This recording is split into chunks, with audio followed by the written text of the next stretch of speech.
social media hadda adeegto dadka ugu badan ee la dhageysta waa inta waalan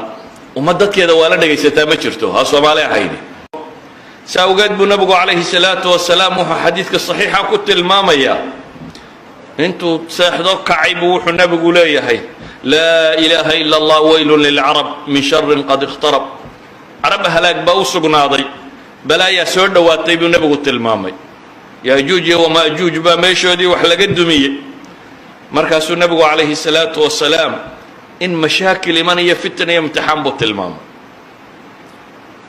haweenkii nabiga mid ka mid ah waxay ku tidhi afanuhlaku wa fiina saalixuun oo miyaana halaagaya miyaanu halaagsamaynaa iyadoo dadka saalixiinta ay nagu jiraan dad wanaagsan iyadoo joogaan miyaan halaagsamaynaa qaala nacam idaa kahura alkhabath buu nabigu yidhi calayhi salaatu wasalaam haa hadday inta xumi badato